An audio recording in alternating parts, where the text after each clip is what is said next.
Hey, Hi. how's it going? Good, how are you? Awesome, great to have you here. What's that? Yeah, it's great to have you here now. It's true. Oh, thanks. Good to be here. Yeah. Okay, so, teacher Monica, I would like first of all to start by just telling us a little bit more about yourself, please. Sure. So I am from the United States. I'm from Los Angeles, California. LA. I'm an English instructor. I give lessons online, and I also work at the university. And I myself, actually, I'm trying to learn Spanish. My Spanish is not that good. That's good. That's good. Yeah, it's useful, here. So I'm from Los Angeles. I live in Arizona. We have a lot of Spanish-speaking communities in both states. Yeah. So Spanish is a very useful language, obviously, to learn in the United States. So I'm actually trying to. Oh, hey, some of my colleagues. Hey, Arash. Khubi. So I'm learning Farsi too. I just saw one of my colleagues, he's from Iran, and he joined the live. Yeah, so I've been teaching English for like almost 5 years, maybe. I'm finishing my master's degree in teaching English. Okay. So pretty soon I plan to fully transition online. Yeah. And yeah, how about you? Yeah, I mean, kind of the same. I've been teaching like English as well, like for almost, I would say like 5 years too. And it's been, like great since the first day I started. I've been as well learning with the students, like learning to know them. Because something that I really have learned is like every student is different, and they learn in different ways. And but it's been a fantastic process as well. It's been so cool. I love doing this. I love just like helping people to learn like this language. And it's been such an awesome experience as well. Right now, I'm doing online classes as well. It's been so cool. Meet people from around the world. I mean, that's really cool. And I really love doing this. And I've been watching as well. Yeah, some of your videos as well. I really like those videos that you made. It's like super cool. And Thank you so much. The thing is that, for example, you've been teaching, and do you think, like, for example, have you learned as well? Like, the process when you teach, it's been like differences the day you started and the way you're doing it now. Like, oh, that's good question. So I would say yes, because I think with just like anything in life, the more experience that you have with something, the better at it you're going to get. Sorry.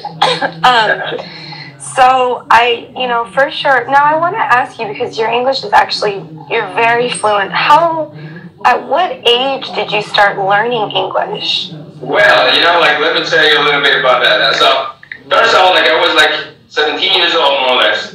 And how old are you now? I'm 26. Okay, so about 10 years. Yeah. So actually, my first experience was in England. I was just traveling, living as well in Manchester. Oh, wow. Just for a couple of months there. But I really wanted to go to the States because I didn't know the States. So I was like 18, turning 19, turning 18.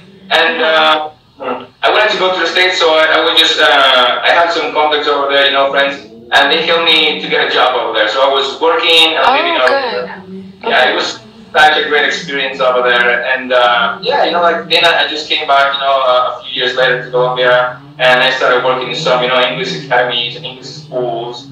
And then right now I'm just doing just lessons on Skype, like private lessons as well. And something that I really like, as I was telling you, is like I like to learn from people too. Every single person is different. Every single person has something to teach you to.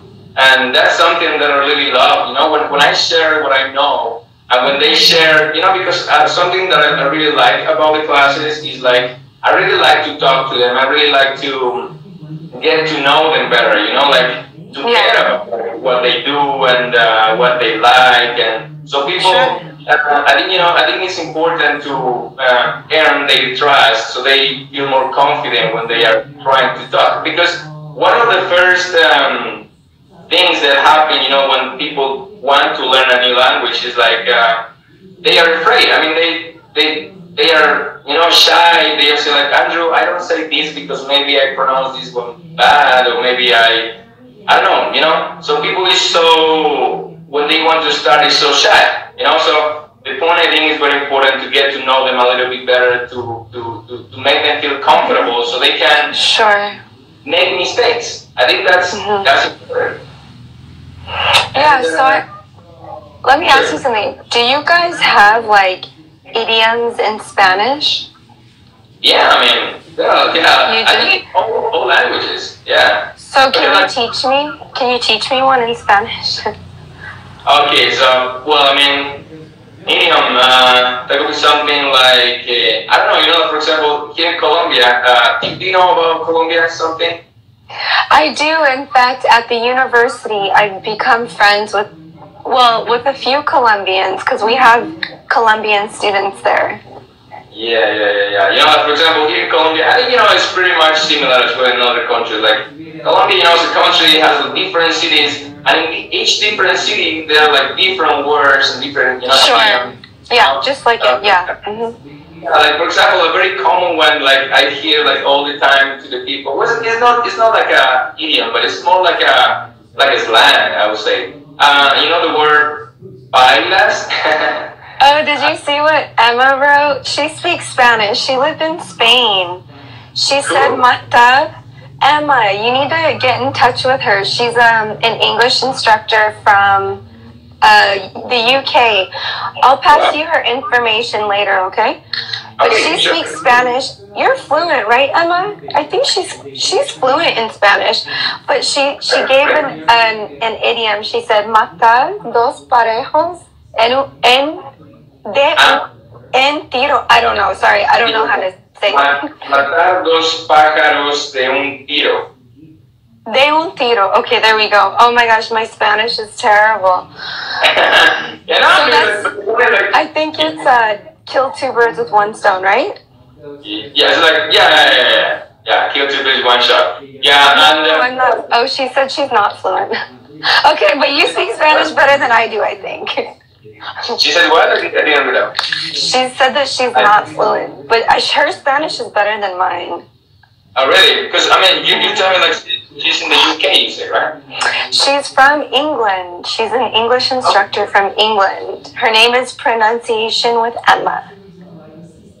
Oh, yeah. I think that's... Yeah. Emma, I think that we're doing a live maybe this week, I guess, so I'm Oh, good. Yeah. So then you guys can, like, speak Spanish. I didn't know we're kind of, like, learning Spanish. I didn't know that. Yeah. This guy thinks we're Brazilian. Walking before, which is Andrew, Yeah, so I think like we're gonna do maybe a live as well, like maybe we get like... Yeah, she said you reached out to her. You should. That'd be really cool. This Renato is asking if you and I are both Brazilian. No. Yeah. He is Colombian, I'm American. Ele é colombiano, eu sou americana. Yeah. You speak Portuguese? I do. I'm fluent, yes. Wow. So how many languages do you speak? Just like, well, I guess if I'm gonna say Spanish, porque yo no hablo muy bien el español, pero yo entiendo bastante. Okay, so. That's amazing. That's cool. Yeah. So maybe 3, I guess. Okay, so Portuguese, Spanish, English. Well. Yeah. Okay, that's pretty awesome. Yeah, I just speak Spanish, English, and I was taking some lessons of Italian once, but I just remember the basic stuff. So. Yeah, right. Yeah, I think, like, for example, one important thing about like learning any language is like you have to put it into practice. I mean, you have to lose it, because if you don't use it, you forget it. Totally. Yeah. Yeah, it's true. You have to use it, and you have to use it like every day. Yeah. Even for example, I don't know. Like for example, I would like to know how is the process now that you learn Spanish? Because okay, well, you already learned Portuguese, and so how was that process? Because one thing is that, for example, you being a teacher and trying to explain other people how to learn English. So since the point of view, like a student you are right now in Spanish, as you were in when you were studying Portuguese. So how did you learn? I mean, do you think you learn the same way that you're teaching, or you learn in a different way in the past? No. I teach differently than how I learned. So, for example, with Spanish, like I took a formal course. I went to school, I took a course, I learned like, you know, all the conjugations, all these things. But, no, ele não fala português, falo. But, like, my family is actually from Spain, so I grew up listening to Spanish, so I could understand it very well. I just couldn't speak it at all, like nothing. Yeah. So when I wanted to learn it, I actually took a course at the university to learn. But Portuguese, it was totally different. I just immersed myself. So I bought a book, I studied the irregular verbs, I joined WhatsApp chat groups, and I just started speaking, and I listened to a lot of Brazilian novellas, like a lot. And I learned a lot of expressions through that. And then I found a language partner, someone willing to commit time with me to help me learn. And that was how I became very fluent, was speaking to native speakers all the time. You have to speak the language. Speak it, you're never fluent. Yeah, I mean, you know, if you need something, man, I can help you with your Spanish as well. Anytime you want, just let me know. That'd be cool. I mean, you know, that's I mean, yeah, I think a very, very important point is just to practice it. I mean, that's, you know, like, that's the key. I mean, you have to use it.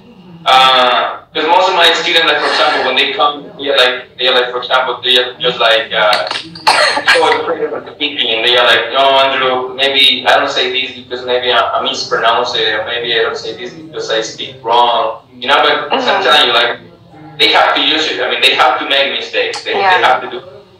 I try to create that environment. I mean, you know, where they can make mistakes and feel free to make them. And they don't. Right, you have to. Yeah, I'm not. It's so funny. Every time I do a live, because I have allergies, so I cough, and people are always like, "Oh, she's sick. She's sick. She needs to go to a doctor." I've been to a doctor. I just have bad allergies. I'm not actually sick. Because of like, what is that allergies to what? Sorry, is it that cold? No. So it's very dry. I live in the desert. I'm in Arizona. I'm not in California right now. And it's very dry. Like, the weather here is so dry, and we have a lot of allergies because of the plants, you know, in the environment. Yeah. Okay. Yeah, that video as well. I remember that I was watching a live that you were doing as well, and people were saying about it, and you were. I know. Yeah. Yeah. Okay. So so going back to the point, I mean, you were saying like, okay, you learned the Portuguese like in a different way that you were teaching. Yeah. You know, so most people don't feel comfortable. I've noticed that most people like to learn like by textbook. I like to learn by immersion because I think it's faster. I think it's more practical. Because, you know, in the classroom, a lot of it tends to be theoretical. So when I do give my online courses, I like to incorporate a lot of speaking activities because the students need to use the language. So the way I teach online is very different than the way that I teach at the university. At the university, we have a curriculum. We have like textbooks that we have to go through that cover listening, speaking, reading, writing, and we go with the textbook, and it's, you know, very like drawn out. Online, it's more like, you know, what does the student need? So I base everything on my students' needs. Right. So then they tell me, okay, Monica, this is what I want. this is what I want to focus on. And I say, okay, you want to study for the TOEFL exam? We will focus on, how to prepare you, what vocabulary words. If they want to focus on like speaking, then I try to make it more about communicating and having the student talk. If they want to improve their listening, I'll talk to them and then I'll give them like things that they can do on their own without me that can improve their listening. Yeah. I mean, that's the thing. Like, for example, that's the same thing. Like, when I was working in English schools as well, it was the same. Textbook, and every single time that I was there, because as you were saying, they have a curriculum, so we have to follow. We have to play under the rules. So when I do like private lessons and online classes as well, I think it's such a cool thing because you can help them exactly what they need. So and that way, and people feel like more comfortable like in a class like that where they just are learning what they really need. Because for example, now that you were mentioning textbooks, I never went to an English school, stuff like that. I was just traveling. I learned like in a natural way, I guess. And for example, in textbooks, for example, I remember when I was in high school, and like all the textbooks they have, for example, how are you? Right? And stuff like that, simple things like that. I mean, it's very basic. I mean, people read it, of course. But I remember when I was in England, I was hanging out with my cousin, and we were just going to, I don't know, parties or drink stuff. And all their friends, they never say, how are you? I mean, their friends were like, hey, Andrew, how's it going? Right. And then I was like, what's up with you, how are you?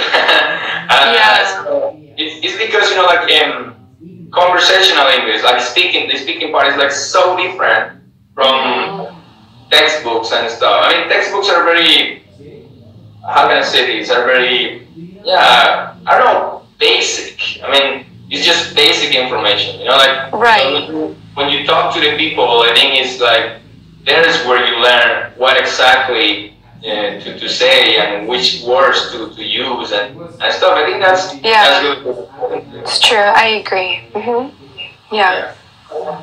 And another thing is like, okay, like for example, I guess you have like, for example, different kind of students. I mean, like different levels, like beginners, intermediate students, and advanced students, right? Yeah.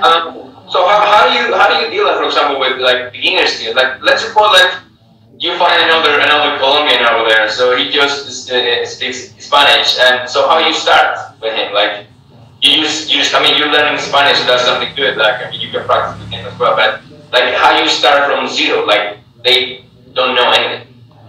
So basically, with students like that, what we do is we will allow them to use translators in the classroom.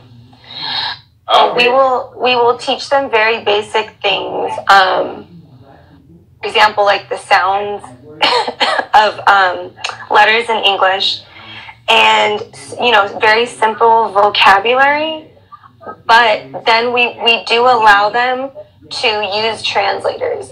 There are some research, like there's been research conducted that shows that when some students are able to translate, they actually retain the language much more efficiently than if they're not able to. In addition to that, usually like we have groups of students that come in. So for example, like we have a lot of students from Saudi Arabia. We have students from hi guys. There's some really great like English instructors here on Instagram that are joining us. Yeah, I've seen that. A lot of them are actually Brazilian. Oh no, that's not true, because Emma's British, and then my other friend Arash is from Iran.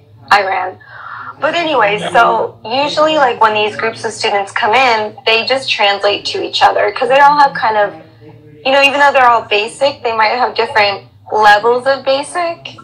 So, hola. Hi guys. Oi, tudo bem? That's good. And okay, so that's a little bit with like the beginner students. Like for example, do you think it's important to give them?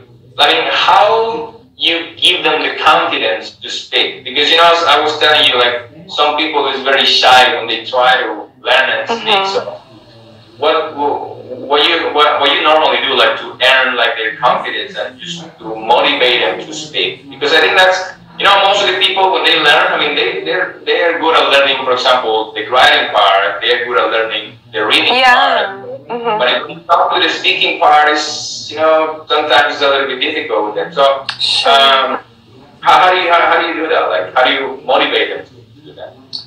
You know, I think encouragement is really important. Encouraging the students and just letting them know when they are doing a good job. In addition to that, everyone's personality is very different. So some students are just going to more naturally want to speak. Also, culture plays a huge part. We have a lot of students from Japan. And in Japanese culture, Japanese students aren't used to speaking much in the class. They're used to just hearing lecture, like the teacher dictating the whole time. And so with that, it's kind of sometimes really hard, you know. So what I usually do to get the student to speak is I just call them by the name and I say, hey, so-and-so, why don't you answer this? And then they do, and it's good because, you know, they're getting a chance to practice. Yeah, I mean, another thing, yeah. Even for example, I don't know, it depends on us, like teachers. I mean, like to have a great attitude in the class, to have a, I don't know, passion for what we do. Wait, I'm sorry. I was reading a comment, and then you were talking. There's someone said that they wanted to send me herbs as a cure for my allergies. Thank you. I need it. Yeah, Amanda, I'm fluent in Portuguese. I love it. A lot of people from Brazil, right? Yeah, I have a lot of Brazilian audience. Yeah, so you have students from Brazil? I do, actually. I have students from Brazil that live in the United States that take lessons online. But I mean, like online classes, you don't have like online like Brazilian students. I do. Okay, that's great. I do, yeah, but I don't ever speak Portuguese. They actually don't know that I speak Portuguese. Better, yeah, they know they're gonna be speaking to you in Portuguese. Exactly, and they have no idea that I speak Portuguese. Yeah, you know, I mean that's something important. Like I usually do that. Like for example, you know, most of the people they come here, like most of them they don't know that I speak Spanish too. So it's better because, you know, if they knew that I speak Spanish, they will be trying to communicate with me in Spanish, and that's not the point. I mean, the thing is like I want to use their English. So they try, and it's funny to me, but it's cool because I mean they try. They I don't know, they move around and they just like this and that and like. Yeah. It's so funny. I saw this thing on Instagram. It was like the Spanish. I don't know. I think he was an instructor, and he was saying that there's different types of like speakers. So it was like the person that does like what you said, a lot of the hand movements, and then it's like the person that thinks they know how to speak English but they really don't, and then the person who, you know, it was really funny. It was really funny. If I come across it, I'll send it to you because it was a Spanish speaking person that made it. Yeah, and actually, you know, I think like Latin people, we're more like, you know, when we talk, we use more like the hands. We use it a lot, like hey, this and that, and boom, boom, boom. Yeah, I think that's kind of as well like you know, like Latin culture. And okay, so true. Yeah, so talking about that, like Latin culture, do you know something about, for example, music, like salsa, for example? Do I like salsa? Yeah, like, have you? I mean, do you do salsa music? Have you ever danced salsa music? I've tried, but I'm not like amazing at it. I like, you know what music I really love? Like I love it. Is reggaeton. Like I love it. Oh my god, really? That's cool. Oh my gosh, I love it so much. Actually, have you seen Maluma's new video? I think it's called El Préstamo or something like that. Yeah. He's a little bit in Portuguese at the beginning, right? No, he speaks in English. It's called, he's like, I don't want to sing because we're starting that. Yeah, but I guess like he's saying something in English and then he's like one phrase in Portuguese as well. Like, I don't know. Well, I think I heard something. Have you seen it? It's the video with the girl. There's a girl. Yeah. I know her. She's actually like, she lives here in my city. I actually know her. So weird. I know, it's so weird. I was like, oh my gosh, Jenny's in his video? What? Wow, that's cool. Yeah. I know, it was so random. Yeah, but yeah, I love this. I love this music so much. Yeah, and I would mention this about the music because I don't know if you like recommend your students, but I think music is a good thing for you to practice. And you're practicing your Spanish, listening to music, it allows you to catch up more words, the vocabulary, and it's really cool. Do you recommend that to your students, maybe to listen a lot of English music? Oh yeah, all the time. And I say put the lyrics on, that way you can read what you're listening to, and then you need to sing out loud. That's how I learned Portuguese really well too, is I listened to music and I sang out loud, and it helped with my pronunciation a lot. Yeah, Monica is from LA, United States. The music, it helps a lot. When you practice music, I think it's one of such a good advices. Like, I really recommend to my students as well. Among others, like for example, watching movies, I think is really cool. Mm-hmm. Really cool. I agree. And then, with subtitles as well. But I think one of the most difficult parts for them is as I'm telling you, the listening part of sometimes the speaking part. But they just watch. And I think I all the time, tell my students try to be a baby when you learn a language. Just listen as much as you can. I mean, at the beginning, don't worry about the meaning. Maybe. It's true. I agree. Because I've been thinking about it. When I was a baby, my parents didn't give me books or for learning Spanish. They were just talking to me all the time. Mm-hmm. So it's so true. And then I started to speak, and then I went to the school to learn grammar and stuff. So I think that's the correct and natural way for we to help our students to learn any language. I agree. I totally agree with you. No, I'm not from the UK. I'm from the United States. The other instructor, Emma, she is from the UK. Yeah. And talking a little bit about, for example, tips for students. For example, movies, music, and what can you recommend for people who's starting zero level? They have to read a lot of books. They have to.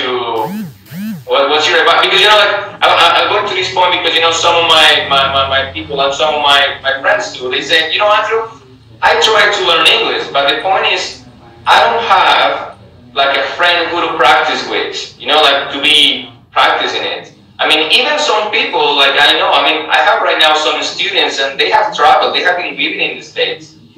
But now, it's been a long time ago that they did that, but now they don't speak it. So, I mean, what kind of advice would you give them, to continue practicing? How? I mean, because they tell me, I don't have a friend, so I mean, they want a lot of excuses just to say, I don't know how to practice my English. What would be your advice?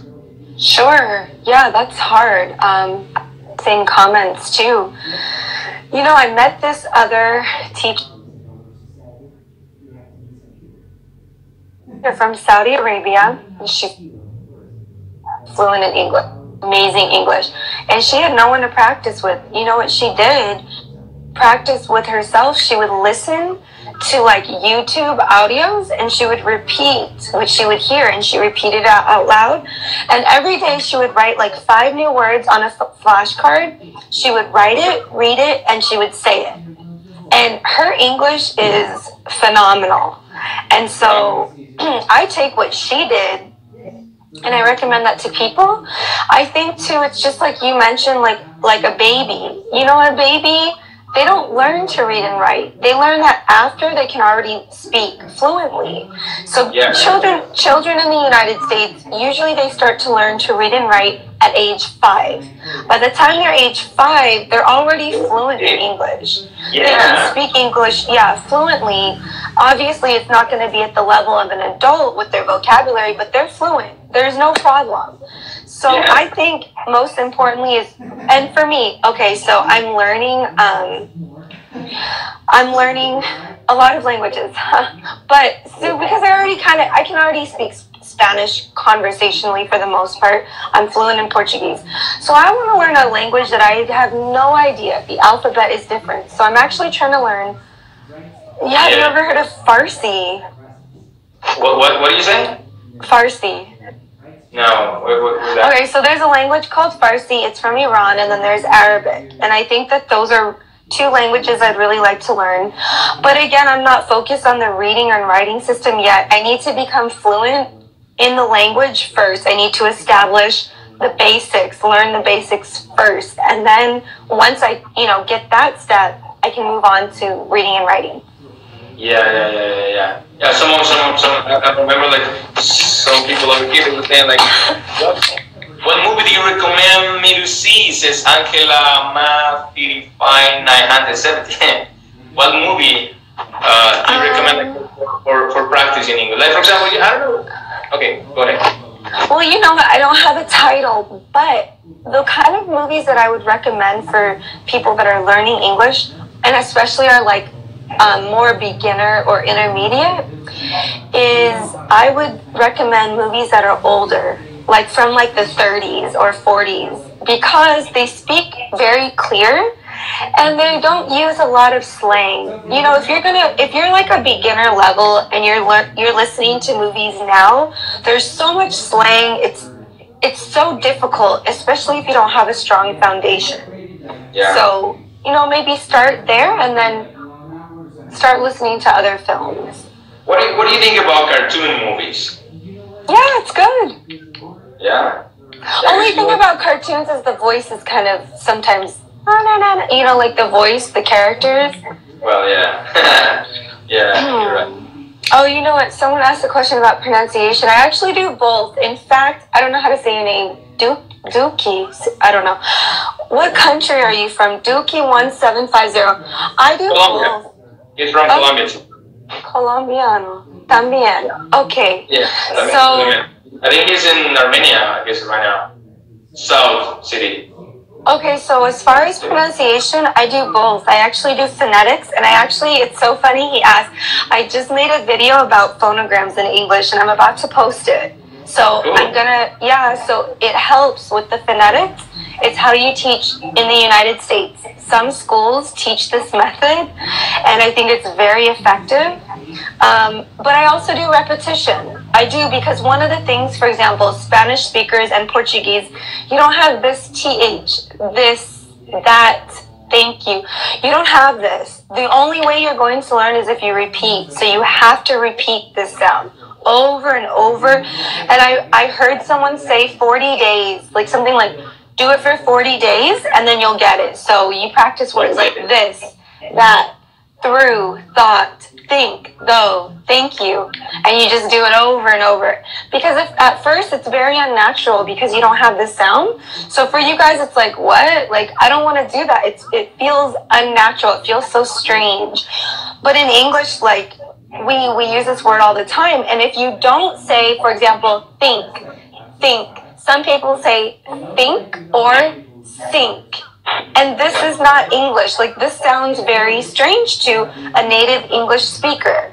So I think both, repetition is so important. Oh my gosh.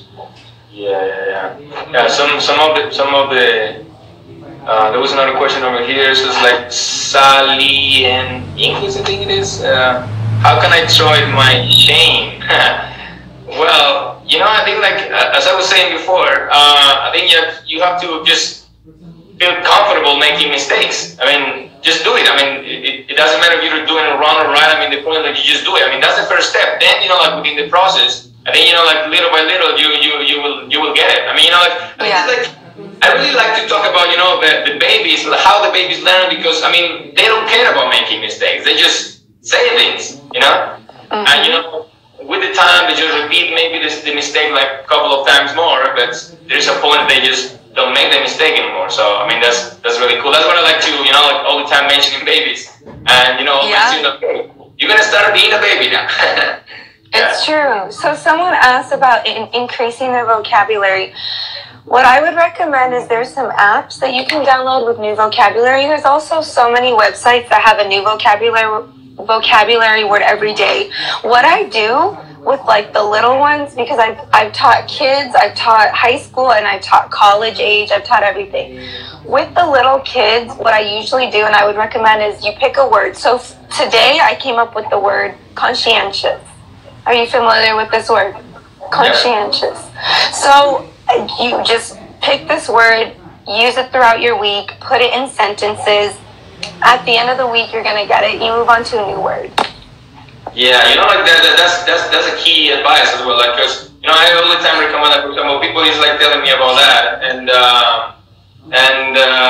like for example, people sometimes they try to learn vocabulary like the word by word, and I think like this is better. Like they put it into a sentence, like, and they try to make them with that word. I think it's much better, so they will remember that. And it is better, like for example, if they can use that word in a live example. I mean, in something that they are really familiar with. Like using examples with their families or their country, or I don't know, something that they are familiar with, so they will remember it better. Sure. This is so funny. Someone here said, increase your knowledge, get a girlfriend. It's true. The smarter you are, the more intelligent you are, the more chances you have at getting a girlfriend. I think like for example, that's really a great advice. Like people should like just not being afraid of making mistakes. Try to practice every single word by making sentences. And that's kind of like the key about it. Right. I wanted to say like for example, you learn Spanish, and I think you should like in some way like learn salsa as well. I mean that's something that is related with the Spanish community. Sure, you're right. Reggaeton, like for example, is really cool. I mean, I think nowadays it's like, well, I mean they have like some huge hits, but there's like, I don't know, like for example, when I was living in the States, I remember like there were like some like salsa academies, and they are like very popular. I mean, I don't know, like I was like living in Boston. Okay. And last time I was living out there, and I saw like an academy, and they were really awesome. I was like, wow, this is cool. Yeah, they have that. They have that a lot here. Maybe it's something I'll consider, when I'm done with my program. That would be awesome. I agree. You're right. Yeah, like like another thing that, for example, when I try to teach my students, I try to just let them know like to do something fun, like something fun. Like for example, some of the students, like if they don't know salsa, sometimes I just like teach them. I try to teach them, and it becomes like the class becomes like really cool and fun. I think it's something important. Do you think it's important to make the class fun?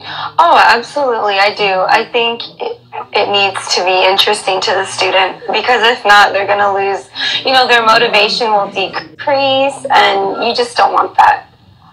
Yeah, no, you were saying, like for example, you're working in the university as well, right? And you have to follow the curriculum. So yeah, you think about like the students at university, but I think like most of the people, they have like they've been studying in like in a traditional way, to say it in that way. Sometimes they get bored. So yes, they do. How do you handle that, like in the university? Because I'm pretty sure like your classes are really awesome, like when you're doing online or private lectures. But in the university, as you have to follow the curriculum, how do you handle that? You know what? You can't. I have students that sometimes they literally fall asleep, or they're on their phone or whatever. And it's crazy because the program at the university is so expensive. It's the top program in the United States. We have the largest English program. And in addition to that, our program is very unique because it allows students to transfer their university credits to other universities. No other English program. So we have students that come here from Japan, China, Saudi Arabia, and their university is paying scholarships for these students to study here. And these students are in class sleeping. So it is really unfortunate. When that happens, like I just wake the student up, I say, hey, can you try to participate? But someone like that, it's really, really hard to get them motivated because they're not paying for it. One, it's their university that's paying, so it's not their money, so they don't care. Yeah, exactly. Yeah, exactly. So sometimes it's challenging.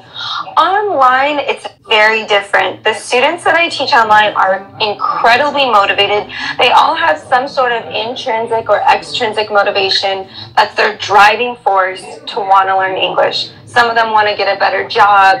Some of them need to pass the TOEFL exam. You know, there's a lot of motivation for them to learn English, so I don't have that problem, obviously, online. Yeah. You know, like, for example, that's something that you know, when I was working like English schools as well in the past, I think it's something that I really like that I'm doing now is because when I just private online classes as well, it's like my spirit because the people who's studying with me, they really wanted to learn. Yeah. You know, they were saying in the university, these people, most of them, they don't care. They just go because they have to, you know? Yeah. So, it's so cool to work with people who really like to learn, who really want to. Yeah, I agree. So they get it after. It's very fulfilling on both ends when the teacher really wants to teach and is into it and the student wants to learn. Yeah. Yeah, I mean, that's key. That's really important as well. Yeah. So, yeah. I mean, if you have something else to say, maybe another question over there? Let me see. I don't know. I think, you know what? I was going to ask you, did you want to go over some English words and maybe we can practice a couple of words to pronounce? Yeah, sure. Like, definitely. For example, give me some examples of words that you really struggle with saying in English. Can you think of one? Well, you know what, now that you mention it, actually, you know, like last night I hung out because a couple of friends, one from Australia, one from Trinidad and Tobago, one from Canada, one from, I'm missing one, I don't remember.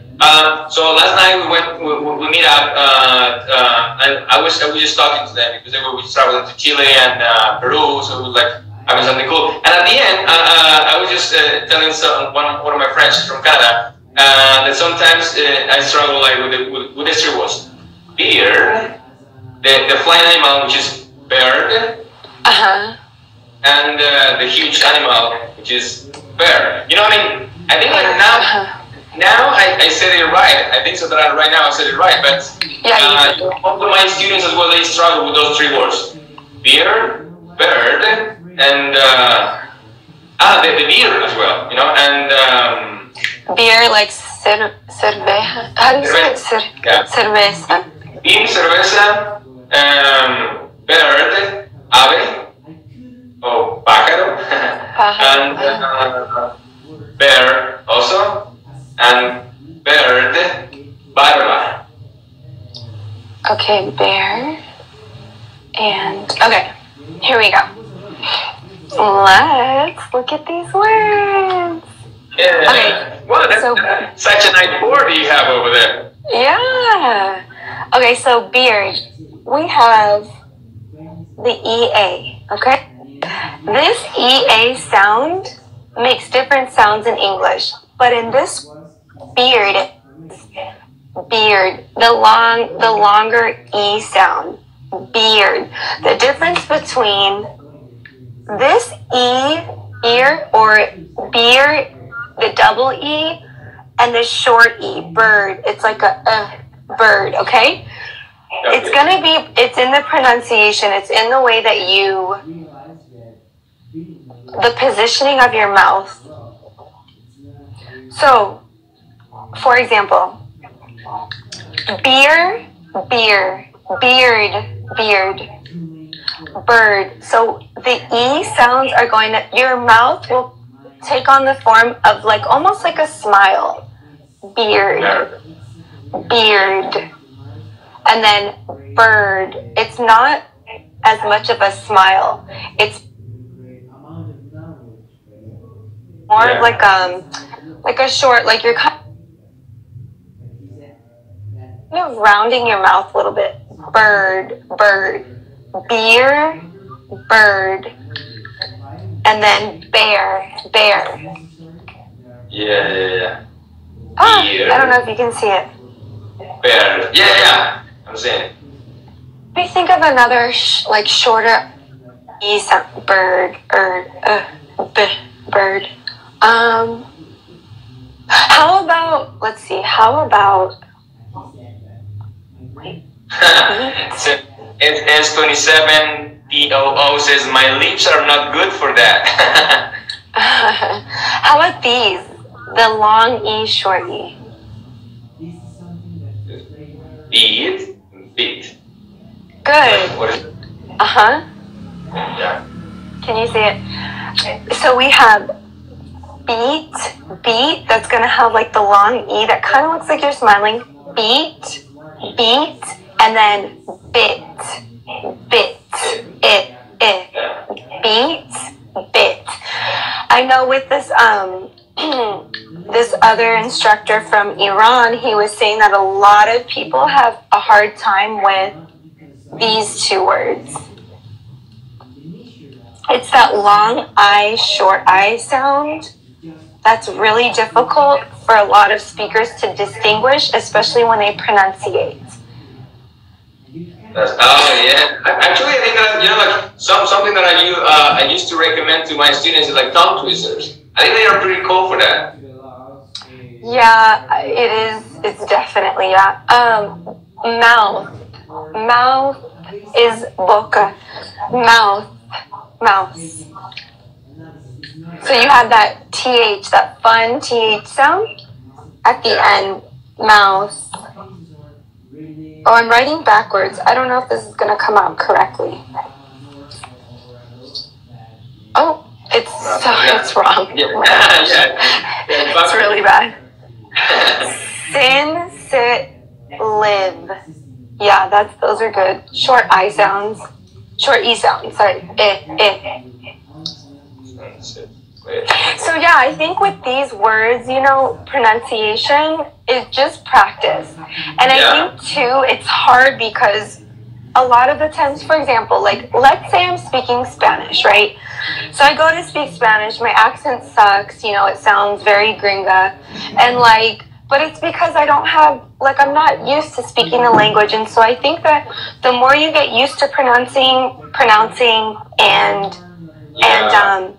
your mouth gets used to it. Someone wants me to pronounce, hold on, I'm going to write it. Because I know some of my friends, they are here, they struggle when they speak Spanish. They try to speak Spanish and say when they have to roll their tongue, for example, instead of saying, dog. Oh yeah. Perro. Perro. Yeah, like ratón. Raton. I can't really do it. Raton. I don't know. It sounds weird.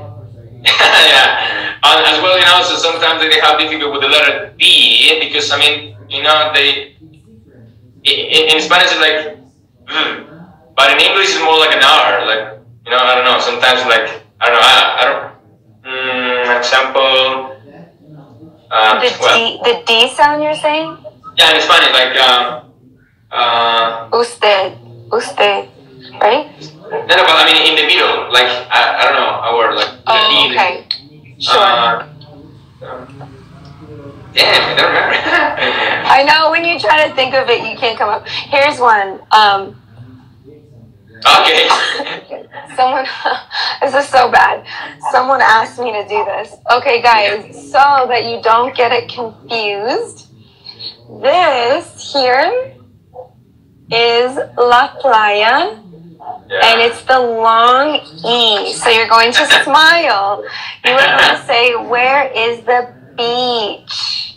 Where's the beach? Yeah, that's a good one. I would like to go swimming at the beach. Okay? Yeah. This one is an sound.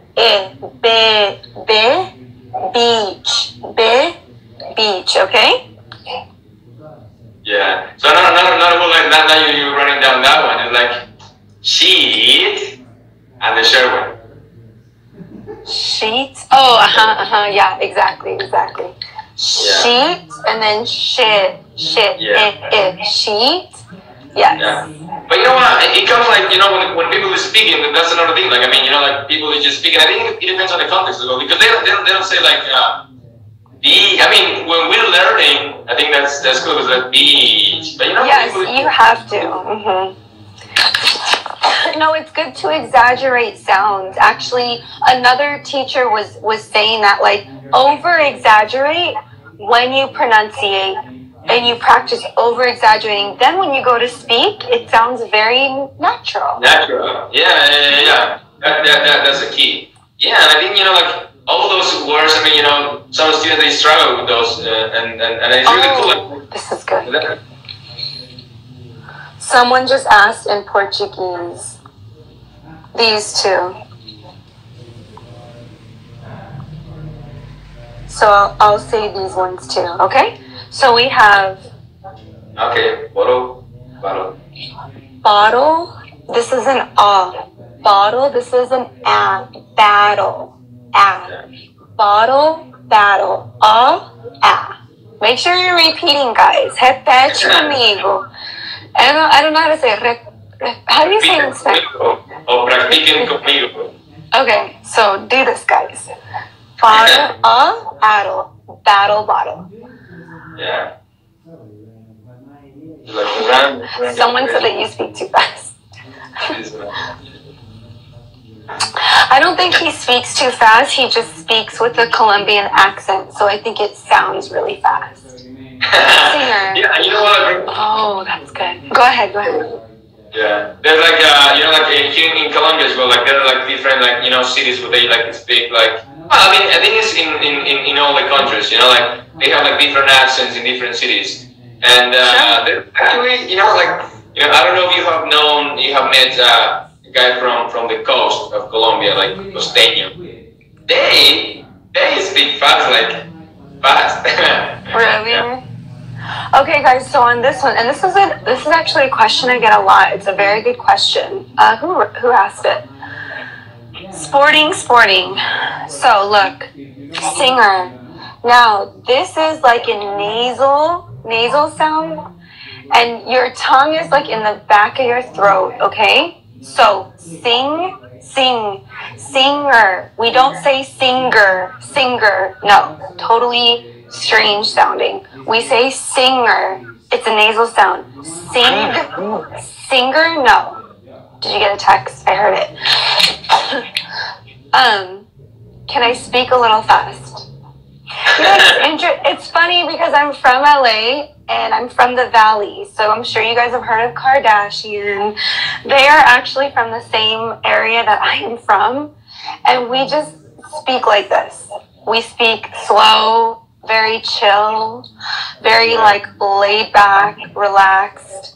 I think it's great. I mean, like for people who's learning, like that's it. Like obviously, when I'm in classes as well, like I try to speak slow. Like obviously, yeah, because it's people who's trying to learn, trying to try to listen to the words that you're saying, and important is that way because they need to listen carefully and to repeat like kind of the same way that we're doing it. Exactly. Yeah. Yeah. Well, yeah, I think that was like a pretty cool life. Thank you very much for being here. It's such an awesome to meet you. I hope we can, make another live maybe in the future. Sure, and you should contact Emma again. She's really, really good with the pronunciation. But obviously her pronunciation is very different from mine because she's British and I'm American. But I think she's awesome. She's usually really good. Like she does lives and she's great with pronunciation. And I've seen her teach where she'll come up with like some of the hardest words to say in English. And it's a really cool lesson. I think your audience would really like it. Yeah, and I think I saw a video. She was mentioning something about wood, and another word I remember. Yeah. And it's interesting because, like, let's say for example, these two words. I think the live is gonna end soon, but I'm gonna just go really quickly. Like for example, these two words in American English, right? We say them exactly the same, okay? Okay. R and R. Now, I believe, and I could be wrong, I believe British people say our, and it sounds like our. Yeah. Okay? So, I mean, there's going to be like different pronunciations between the two countries and the different regions of the world. But I think it's good to learn the different pronunciations.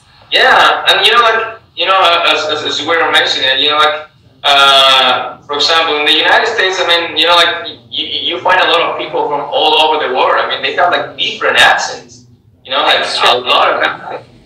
And I think it's fine, like to learn, like how people as well pronounce, because I don't know, people from China, people all over the world, and they have like their accents as well. That's kind of like maybe a last question that I'm gonna ask you. Like, what do you think? Do you think there's a difference between accent and fluency? Do you think what do you think about it? Better say. No. I think they're two separate things. I think accent is totally one thing. I think that fluency is another. Fluency is if you're intelligible, like, can people understand you? Are you able to speak clearly and without constantly saying, you know what I'm saying? To me, that's fluent. Accent, people get really stuck on this accent. I've noticed that. So many people say, help me get rid of my accent. Oh, I have this accent. And I say, why? Accent is so beautiful. It's like your identity. You bring in a part of you. Don't lose your accent. And when I speak Spanish, I have an accent. When I speak Portuguese, I have an accent. And I think it's okay because I'm American. Like, it's fine. I think accent is like, don't even worry. Focus on your fluency. Focus on, as long as people can understand you, that's all that matters. Yeah. I mean, that's the key. I mean, like, many people is concerned about, like, they say, like, no, Andrew, I want to get rid of my accent. I'm like, don't worry about it. I mean, that's part of your personality. That's part of who you are. Mm-hmm. Fluency, as you were saying, is different. I mean, fluency is just, the ability to communicate with other people, to understand other people, and yourself as well, like. So it's like, for me as well, I agree with you in that one, because it's two separate things, and, like, you gotta be fluent, Actually, don't worry. I mean, don't worry. Yeah, I think that's something I really advise as well, my students, and that's really cool. Monica, it's been such a pleasure again. Yeah, thank you so much.